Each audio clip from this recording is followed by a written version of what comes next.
بسم اللہ الرحمن الرحیم۔ السلام علیکم۔ سب سے پہلے درود پاک، اللہم صلی علی محمد وعلی آل محمد وبارک وسلم۔ ہماری جو آج کی ویڈیو ہے نا، اس کا نام ہے اللہ پر توکل کرنا کیسا۔ توجہ کے ساتھ ویڈیو کو پورا دیکھیے گا، اور اگر ہو سکے تو ہمارے اس چینل کو آپ لوگ سبسکرائب کر لیں تاکہ روٹین کے ساتھ آپ کو اچھی اچھی ویڈیوز ملتی رہیں۔ پنجاب کا ایک شہر ہے گجرانوالہ، وہاں پر ایک حکیم صاحب ہوا کرتے تھے، جن کا جو مطب تھا نا، دواخانہ تھا، ایک پرانی سی عمارت میں تھا۔ حکیم صاحب جب روزانہ اپنی دکان پر جانے لگتے نا، تو بیوی کو کہتے کہ جو تمہیں آج کے لیے چاہیے، جو ضرورت زندگی آج کی ہے، وہ مجھے تم کاغذ کے اوپر لکھ کر دے دو۔ تو بیوی لکھ کر دے دیتی۔ تو حکیم صاحب دکان پر جا کر سب سے پہلے چٹ کھولتے اور دیکھتے بیوی نے کیا کیا چیزیں لکھی ہیں، پھر ان چیزوں کی قیمت کو درج کرتے، جیسے گھی، چاول، چینی، جو چیز لکھی ہوتی اس کے آگے اس کی قیمت درج کرتے، اور قیمت درج کرنے کے بعد اللہ تعالیٰ سے دعا کرتے کہ یا اللہ، یہ جو میں آ بیٹھا ہوں ڈیوٹی پہ، یہ تیرا ہی حکم ہے، لہٰذا تو میرے کام میں برکت ڈال۔ تو بعض اوقات اس طرح ہوتا کہ ابھی 9 نہ بجے ہوتے تو حکیم صاحب کے ان پیسوں کا بندوبست ہو جاتا۔ حکیم صاحب کبھی 9، کبھی 9:30 بجے مطب کو بند کر کے چلے جاتے۔ تو جب وہ اپنے گاؤں کو جاتے نا، تو سارا سامان راستے میں سے لے کے جاتے۔ ایک دن حکیم صاحب نے دکان کھولی رقم کا حساب لگانے کے لیے، تو چٹ کو دیکھا نا جو لکھی ہوئی تھی، پریشان ہو گئے، دماغ ہی گھوم گیا کہ ہوا کیا، لیکن اپنے اعصاب پر قابو پا لیا، کیونکہ آٹا، دال، چاول، چینی کے بعد لکھا ہوا تھا بیٹی کے جہیز کا سامان۔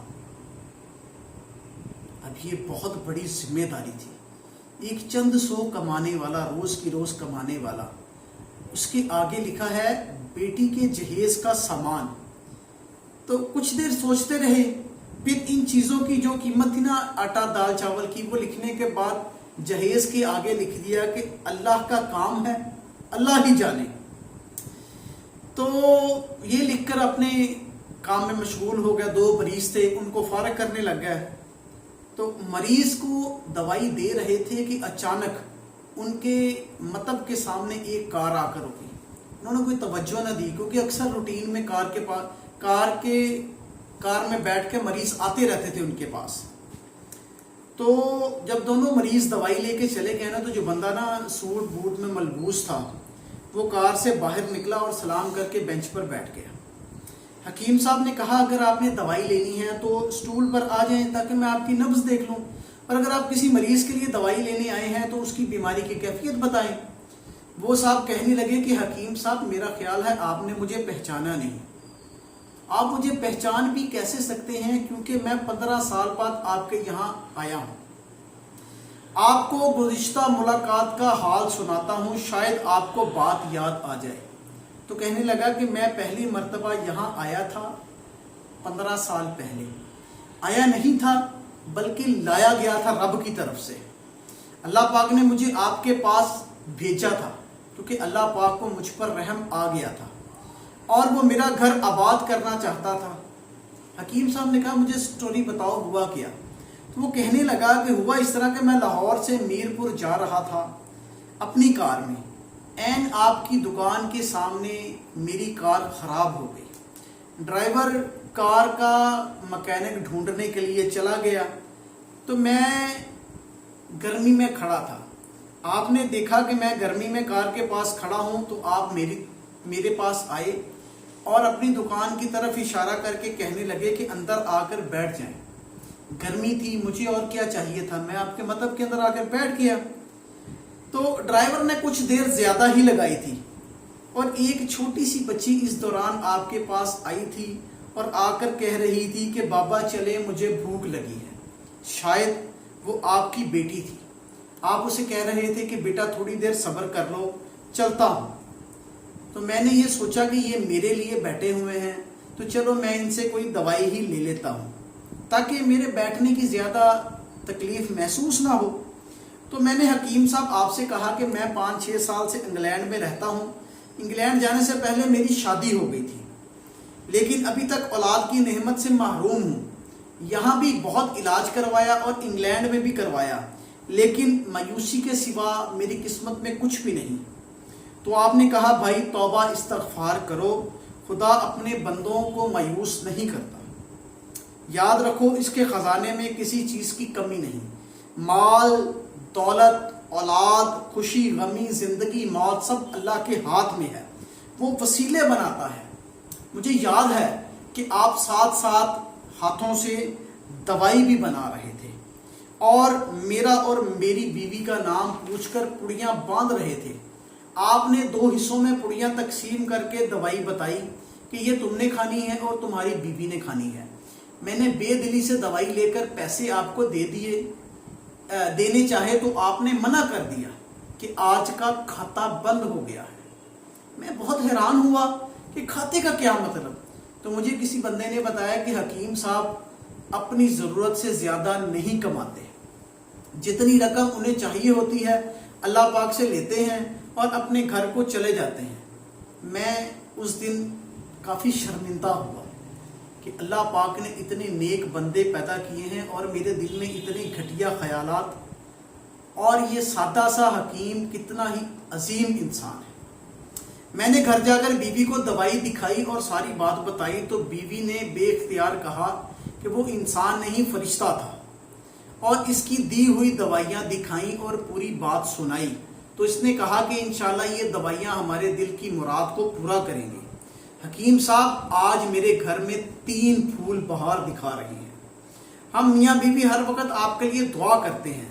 جب بھی پاکستان آنا جانا ہوتا تو کار لے کر ادھر آتا، لیکن دکان کو بند پاتا۔ میں کل دوپہر کو بھی آیا تھا، آپ کا مطلب بند تھا، اور ایک بندہ کہہ رہا تھا کہ حکیم صاحب سے ملنا ہے تو صبح 9 بجے سے پہلے لازماً آ جائیں، اس لیے میں آج صبح آپ کے پاس آ گیا ہوں۔ تو اس بندے نے کہا کہ 15 سال قبل میں جب یہاں سے گیا تھا تو میں نے آپ کے مطلب میں ایک چھوٹی سی بچی دیکھی تھی، تو میں آپ کو بتاتا ہوں کہ میری بھانجی بھی اتنی ہی عمر کی تھی۔ ہمارا سارا خاندان انگلینڈ سیٹل تھا، صرف ہماری ایک بیوہ بہن اور اس کی بچی پاکستان میں رہتی تھی۔ ہماری بھانجی کی شادی اس ماہ کی 21 تاریخ کو تھی۔ اس بھانجی کی شادی کا سارا خرچہ میں نے اپنے ذمہ لے رکھا تھا۔ 10 دن قبل اسی کار میں اسے لاہور بھیجا تاکہ جا کر شاپنگ کرائے۔ وہاں خریداری کے دوران اسے بخار ہو گیا اور بخار میں شدت اختیار ہو گئی، تو پیناڈول وغیرہ کھا کر شاپنگ کرتی رہی، پھرتے پھرتے بازار میں اچانک بے ہوش ہو گئی۔ وہاں اسے ہاسپٹل لے جایا گیا۔ وہاں جا کر معلوم ہوا کہ اس کو 108 ڈگری بخار ہے اور یہ گردن توڑ بخار ہے۔ وہ بے ہوشی کے عالم میں اس دنیا سے چلی گئی۔ اس کے فوت ہوتے ہی مجھے اور میری بیوی کو نہ جانے کیوں آپ کی بیٹی کا خیال آ گیا۔ خیال اللہ کی طرف سے تھا۔ ہم میاں بیوی اور تمام فیملی نے فیصلہ کیا کہ سارے کے سارا جہیز آپ کی بیٹی کو دے دیا جائے۔ شادی جلد ہو تو اس کا بندوبست بھی خود کریں گے، آپ نے نہ نہیں کرنی۔ اپنے گھر کا ایڈریس دیں تاکہ سامان کا ٹرک وہاں پر پہنچ جائے۔ وہ کہتے ہیں حکیم صاحب کہ میں پریشان ہو گیا۔ میں نے کہا کہ آج تک ایسا نہیں ہوا کہ میری بیوی نے کوئی چیز لکھی ہو اور اللہ پاک نے اس کا بندوبست نہ کیا ہو، کیونکہ اللہ پاک کی ذات بہت ہی عظیم ہے۔ آپ کی بھانجی کا دلی صدمہ تو ہمیں بہت ہے، لیکن میں اس کی قدرت پر حیران ہوں کہ اس نے آپ کے دل میں ہمارا خیال ڈالا۔ وہ کس طرح اپنے معجزے دکھاتا ہے۔ حکیم صاحب نے اپنی جیب میں سے پرچی نکال کے دکھائی کہ یہ دیکھیں، میری بیوی نے آج گھر کے سامان کے ساتھ لکھا تھا بیٹی کے جہیز کا سامان۔ کیونکہ جو اللہ پاک ہمیں پیدا کرتا ہے نا، وہ ہر طرح کا رازق ہے، ہر چیز کو بہتر جانتا ہے۔ ہم اس پر توکل کرنا تو سیکھیں۔